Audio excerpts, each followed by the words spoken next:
So many people think they know what they're doing when it comes to investing. They're so confident they share and give advice, but so many of those people are flat out wrong.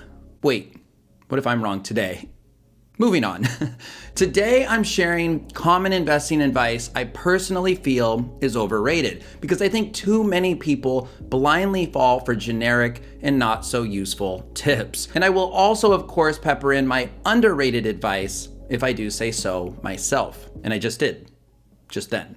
My name is Frankie. Like and subscribe if I earn it by the end. And at the end, I'm actually gonna offer a sneak peek of our wedding photos. I actually got married 4 days ago from recording this, and my toes are planted firmly in the Aruba sand as I post this from our honeymoon. I scheduled it, I'm not working on my honeymoon. But before anything else, an obvious disclaimer, I'm not a professional, just a certified money nerd. Do not take your advice from strangers on the internet. This is for entertainment purposes only. And now let's dive in. Overrated advice number 1 is to invest in companies you know and love. A lot of people get started with investing by buying a few shares or portions of shares in companies that they use, love, and trust. Now, I don't disagree with that sentiment if that's what gets you excited to start investing. I did that too, actually. But after learning some basics, I sold my shares and ditched that advice. Some of the most misinterpreted words in investing are Peter Lynch's buy what you know.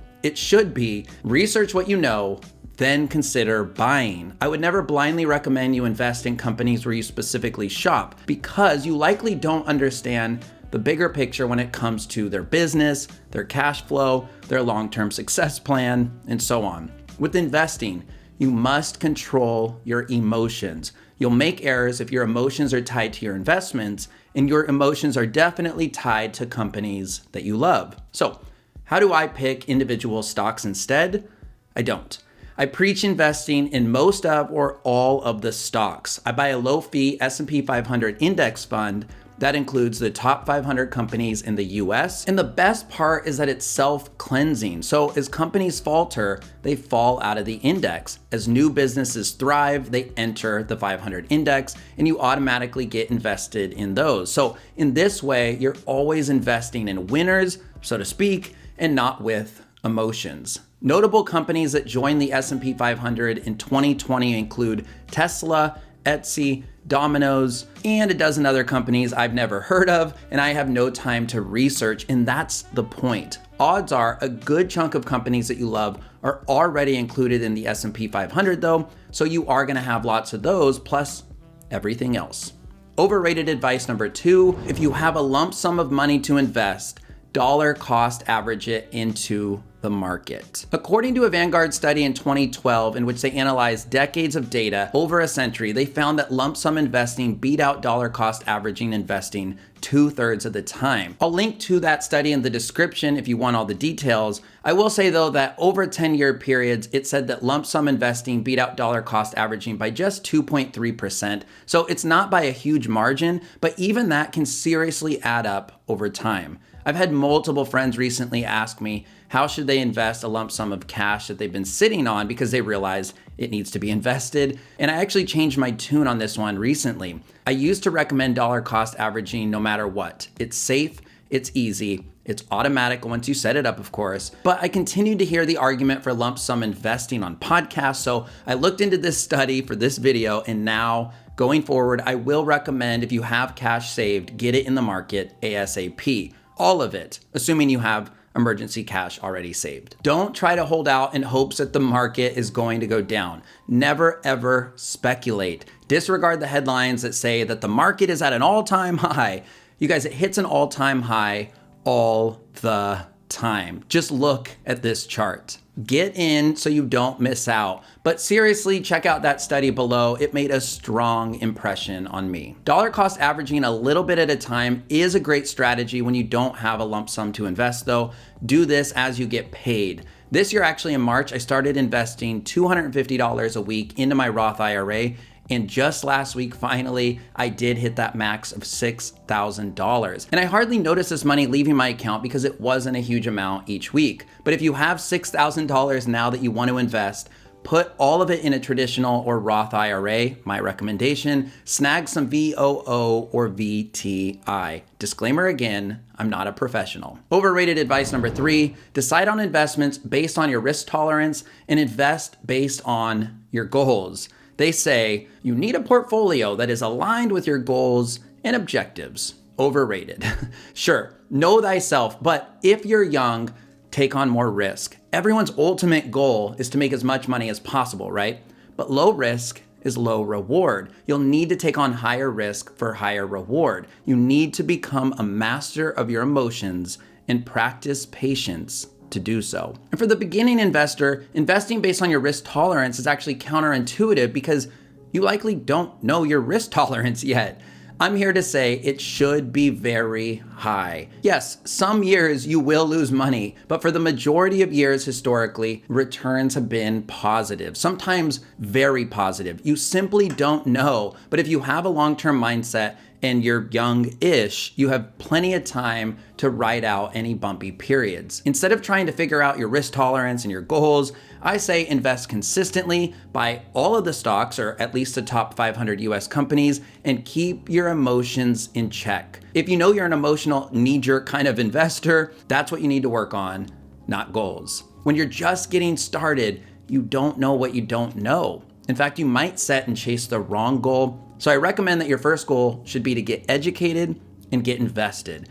Don't research individual stocks though. Research how investing works and lock in on your big picture strategy. Steal mine if you'd like. Watch some more videos from this new playlist, in fact. Personally, I like to make goals when it comes to things I can control, but we cannot control the market. Instead, my investing goals are what I just said. Lump sum if you can, invest consistently, and buy the top 500 stocks or buy all the stocks. My other goal is to spend next to no time researching anything once I landed on that strategy. Yes, invest based on your goals, but don't make your goals all about returns and timelines and risks. Set your goals based on action. Work on those emotions and long-term thinking. Turn off the real-time news, by the way, those mobile alerts, all the internet feeds, and turn on more videos like this as a goal. Number 4, you should always aim to beat the market. React quickly, buy low, sell high. Now, it's not so much about buying low and selling high. It's about buying quality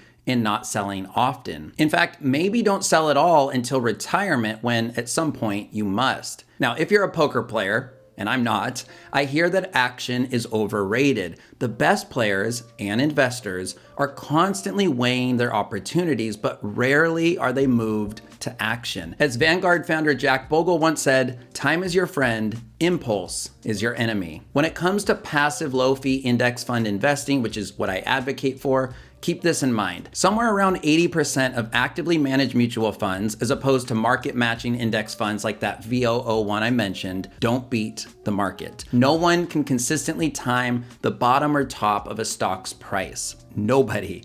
Period. There is no sense trying. If you avoid investing because it's at an all-time high, you're going to miss the next run-up and the run-up after that.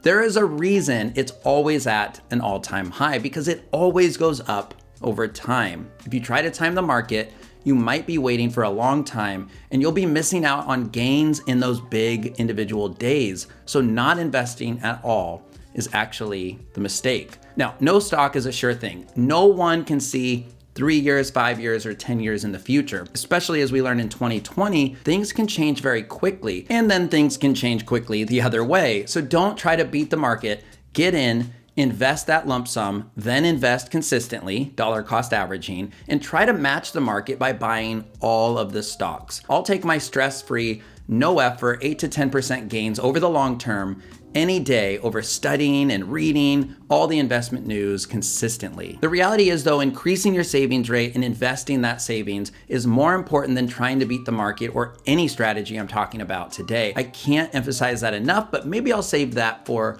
an underrated advice for investing follow-up video. Number 5, you need to diversify with a balance of stocks and bonds. Overrated. Now, over long periods of time, and I'm talking decades, not years, stocks have returned more than bonds. The more decades that you have left, or again, the younger you are, the more your portfolio should be in stocks. This is gonna help you fight off inflation. I'm ultra aggressive even as a 36-year-old, and I honestly think anyone under 40 should be. And when I say ultra aggressive, I mean that roughly 98% of my investments are currently held in stocks. The Pareto principle, aka the 80-20 rule, is just as true in the stock market as it is in all aspects of life. A handful of the most successful stocks over a handful of days over decades drives the bulk of all returns. Therefore, you could be missing out on those blue chip stocks in those phenomenal days just because you're a little worried that the market could experience some softness. I'm paraphrasing here, but Warren Buffett said that diversification makes very little sense to anyone that knows what they're doing. It's protection against ignorance. I encourage diversification when it comes to all the stocks, but not diversification when it comes to stocks and bonds. Learn the basics, have a high risk tolerance, stay the course, invest for decades, and think with a long-term perspective, and don't get emotional. These are all the themes I've covered today because they're timeless investing themes that are far better than overrated and outdated investing advice. Okay, final thoughts here. The more we learn about investing, the more we want to start doing exotic things. That's the stuff that leads to greed, laziness, ignorance, and lower than needed returns. But today's tips are not all inclusive, and you can totally disagree or take a different approach. I fully encourage you to continue learning and researching and not taking every piece of advice though for face value, including mine. Now, ask questions, read books, watch more videos, but overall, my best advice is to keep it simple. I preach those low-cost index funds that track the S&P 500 like VOO or VTSAX. I recommend M1 Finance and maxing out your tax advantage retirement accounts like that Roth IRA before you consider individual investing. I preach automation, that set it and forget it approach, and I preach not obsessing and instead using that extra time to side hustle, create passive income streams, or invest in yourself and learn new skills. You'll learn about all those things and investing and more if you subscribe and tune in weekly. Like this video if you liked it. Let me know if you have an investing tip that you think is far overrated, or let me know if you'd like to see a part 2 of this video of investing tips I think are underrated. My name is Frankie, and I hope to see you next week on the next one. And I didn't forget, here is that first look at the sneak peek of the photos we just received from our big day.